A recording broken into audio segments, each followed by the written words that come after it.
I want to get time in on Twitch, bruh. So I want to get this podcast done at the same time, bruh. So I'm knocking out two birds in one stone. I'm not talking to myself.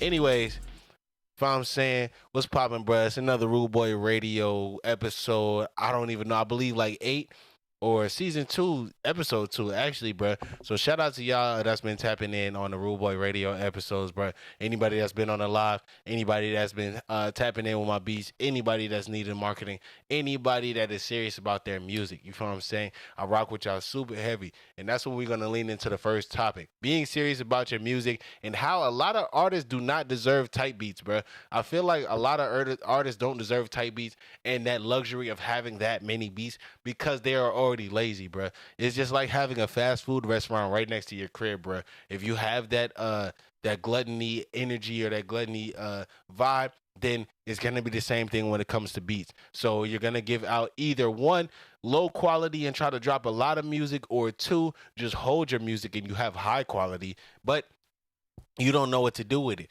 Even though people direct you and go and do stuff, you just feel like just rapping on 1,000 type beats is gonna be the one to do it. And I feel like that's not really the thing. I feel like that's misleading you, and I feel like that is hindering you more than it's helping you. You know what I'm saying? Rather than just locking in with a producer and just figuring out your sound and figure out what's going on.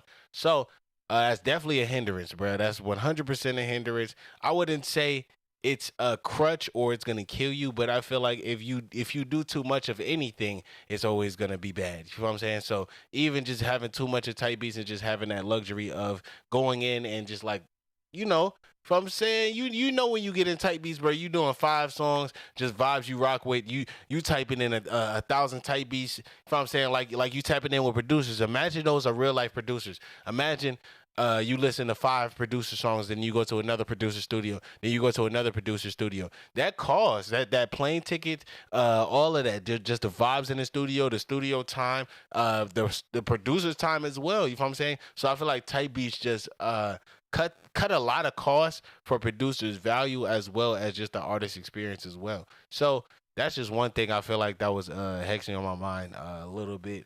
I actually got a story with type beats. This one dude at an old studio was trying to put me on with these one random people that I don't even know. I don't even know a face of them. I don't know anything about them, bro, like at all. But he was like, "Yeah, bro, they need a beat. They need a beat. They buying a beat." I was literally like in the worst situation possible. You shouldn't even be hitting me up at this situation. I won't even like name the situation, but it was like the worst situation possible where you could hit me up at. And they said there was guaranteed money and stuff like that. So if it's guaranteed money, I'm obviously a businessman. So no matter what situation, bro, I went ahead and made that phone call. I said, "Yo, you need a beat, you need this and that, yada yada yada." He was like, "Yeah, bro, I have this collective, I have this team." Stop there. It should have stopped there. Well, in hindsight, if I hear anybody says that now, if I got this collective or team, bro, it's over with. I'm done.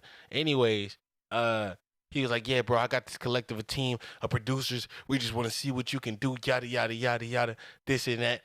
And he's not even telling me their style. He's not sending me no music of their artists, but he's talking like he's upper echelon for some reason, bro. To this day I don't know this man. Literally, I don't know this man at all. So I got straight to it. You know what I'm saying? I made the beat instantly, and then it was like a simple trap beat because I feel like a trap beat is one updated with updated drums, and it's just a good place to go if you don't know people's vibe. You can do R&B with it. Just trap is used in a lot of things. So they told me to sample, I believe, a Tupac song, "Run This Town," I believe. Uh, so I sampled it, just threw a type beat on, not a type beat, threw a trap beat on there, and it was just. I sent that back, and then he texted me back and said, "That's the best you can do."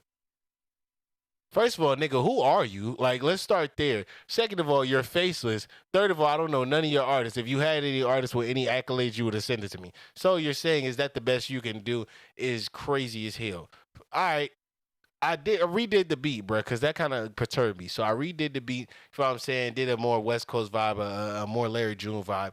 And they didn't even hit me back after that, bro. I literally succeeded within the beat and stuff. And if you're gonna say is that the best you can do and not hit me back and tell me and not even critique on what was bad on that beat and stuff, bro, one, I don't even know you, bro. I don't even know if you have a million followers or one follower. You feel what I'm saying? So you should turn your ego down, especially to somebody that you don't even know at all, and just have communication on your end. You're not a musician if you can't even communicate on your end what you need going on through a text or words. You feel what I'm saying? That's how great musicians should be. You feel what I'm saying? So I feel like that's the only thing that really perturb me and perplex me. People's egos in the game when they have no accolades or put in no work for real, for real. And I know for a fact the person I was working with, bro, he's not working with the person I was previously working with. He had no accolades, nothing really crazy, bro. So it wasn't really anybody that he's sending me to with his number with more accolades than him. So I definitely doubt it.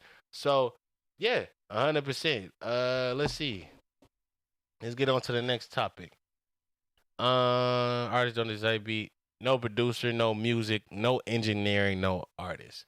Well, that's pretty self-explanatory. I feel like y'all don't understand that, and that becomes with an artist's ego as well. Actually, really, no producer, no artist, and I feel like y'all need to understand that. I feel like y'all are so frivolous, like I said with the last topic with type beats and everything, to where y'all really take for granted the engineer's job and the producer's work. If I'm saying the engineer is the person that is setting the vibe, making sure it is a proper tone for not only the industry, for your ears. Make sure it's to the left. Make sure it's authentic as well as pattern to other great engineers. You know what I'm saying? It's definitely a healthy middle that y'all feel like y'all can do with BandLab and stuff that you really can't do when it comes to albums and pushing and marketing a feeling.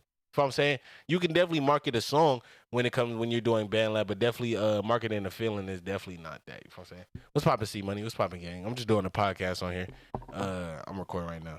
But yeah, what's poppin', gang? How you feeling? How you feeling? How you feeling? But other than that, yeah, engineers definitely need to hone in on that feeling 100%, bro. Like I feel like they definitely do a job that y'all don't see really, because everything is so easy to where it's down to an Apple iPhone with the engineering.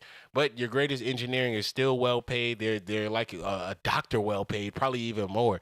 And that is for a reason, because they have sounds and feelings that other devices and stuff like that can't really catch, bro. They just have some analog stuff and paddings and stuff like that. Some patches, just the way they set up their vocal chain, that's just different. It's just different, bro. I don't even know how to explain it. Uh, what's another topic? What's another topic? What is the definition of a good singer?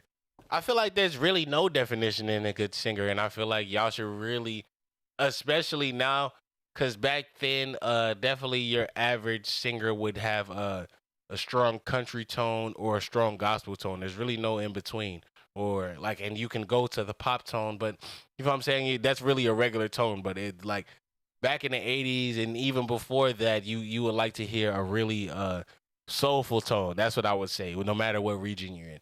And I feel like nowadays there's no border or any line between good singer and bad singer, and I feel like that is good and bad. More good for the purpose of you can give people more of a chance and shot if they have an authentic tone or if they're pushing a new narrative. What if in 2050 their tone is normal? You know what I'm saying? So you wouldn't even know, or I wouldn't even know until we try it. So I feel like us having open ears to new artists and new things, which we should have more open ears towards, because I feel like we're just listening to what's marketed towards us and not finding who we are to the core and finding the artists that match us. I really feel like, but other than that, I feel like there is no definition of a good singer right now, bro. And y'all really need to capitalize as artists to really find your sound and just be really authentic. You know what I'm saying? Sing that song for real. Do what you need to do. Oh God, you know what I'm saying? Let's see. Another topic. Bro, I'm going crazy with the topics right now. Let me see. Going crazy with the topic. Oh, this is a good topic. Okay. Are labels fucking up artists, or are artists fucking up labels?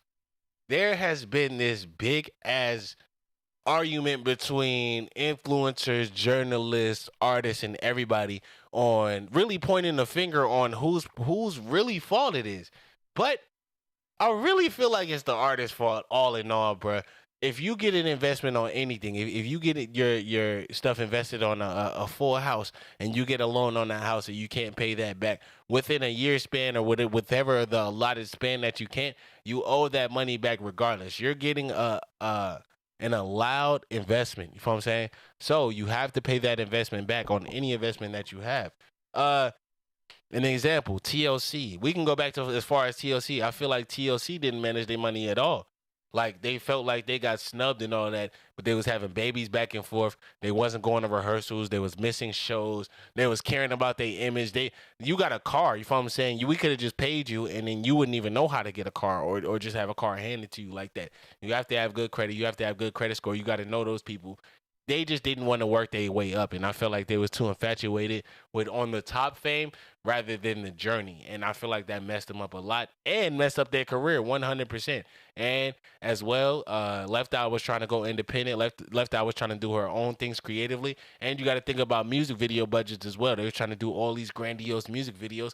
That's in your budget, so you owe that back. So are you going to put in enough tours? Are you going to get sales back? Are you going to do the work in marketing in order to bring that money back? So I really feel like artists are fucking up labels, and I feel like it's been like that for a long time. Andre 3000, another example of a lazy artist that's just good. Honestly, and I'm a big fan of Andre 3000. Don't let it get it twisted, but you're not following the assignment and the rules that were given to you. You're trying to break the rules. Oh, creatively, creatively, this and that. No, bruh. You have a standard in order to make your business successful, and you didn't follow that, bruh. You just wanted to be within the win. You wanted to drop whatever music you wanted. You wanted to drop whatever album you wanted. So you just decided to go MIA, go rogue, or do whatever you want. And I feel like there's a lot of traits of Andre 3000 in new artists, even if they don't rap like that. The laziness within new artists, them trying to be always quiet or mystique or unique energy. You know what I'm saying? The loner, the popular loner, basically. And I feel like a lot of artists definitely caught the stray in that within Andre 3000, Lauryn Hill, and that cloth of people. There's like, oh my God, they're so cool. They can do it. I can do it. So I feel like if you do that, just make sure your music is great enough. You have a management and team behind you in order to push your brand. If you're not pushing your brand, there's no point in having a brand. Another person, 6ix9ine. 6ix9ine, you wanted to do whatever you want. Like, yes, you got invested in, but they knew what they were investing in. They knew that you were going to get a quick return on investment because you had a lot of analytics and number coming to your name. So you got to understand that got to your head. So you thought you was the man of the city. No, money don't make you the man of the city at all. So now that you owe that money back, not only do you not have clout and you owe money back to the label and this and that, and you're not being marketed as much, everybody hates you. I wouldn't even say, well, besides your inner circle, everybody don't really rock with you like that. And you did that because you wanted to push your brand a certain way. So you messed up the label because of that, and they're possibly in the red on your branch because of that.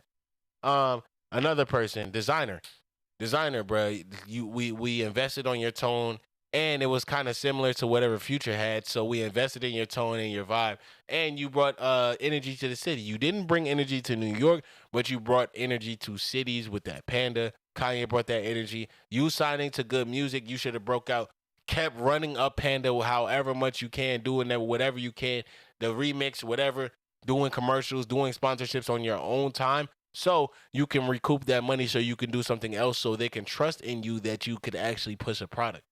There's not any product pushers out of all these people I said, TLC, besides I would say, not even that. I don't think the 6ix9ine is a product pusher. I think he's a negative agenda pusher. He's not even he didn't push a product because his music wasn't that great, and it shows by his numbers now. It decreased by a lot. So yeah, another not TLC, 6ix9ine, not a product pusher. Designer, Famous Dex, another non-product pusher. I feel like he definitely he killed the plug era. There's someone on my live that was going on my live that's a producer. I forgot Polo Boy Shorty, I believe, and you're not Mexico Joe, bro. Let's start there first. So the fact that, and you're there as well, actually not a non-product pusher that's getting mad about you not pushing your product.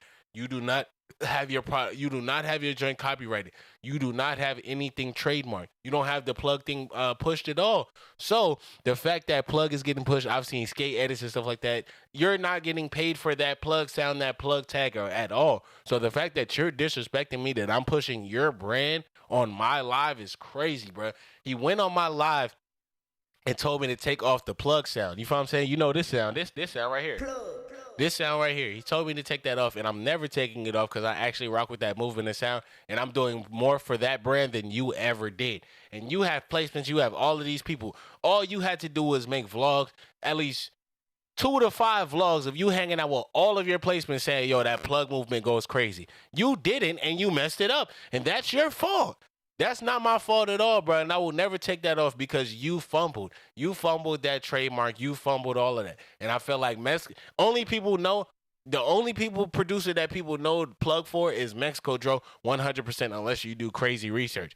But other than that, bro, Mexico Dro is the pioneer and the top tier head of plug. Regardless, I don't even think you got it clear from Kodak.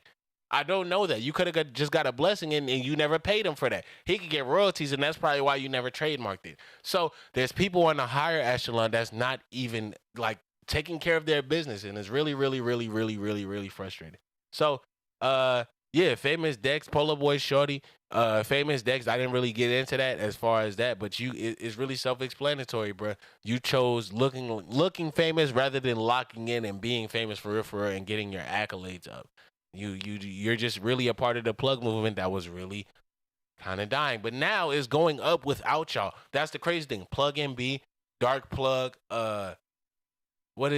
just regular plug, but it's all going without y'all. No Polo Boy Shorty in sight. No Famous Dex in sight. No Jay Critch in sight. No Rich the Kid in sight. None of those people, no Mexico Dro in sight. None of those people are in sight of the new plug movement or the new jazz movement or anything at all. And it's really sad. Y'all need to start branding yourselves as a business. We need to start being businessmen in this community so we can actually move from the underground to the industry 100%. I'll probably save the other topic for another episode, man, but make sure y'all tap in for sure, man.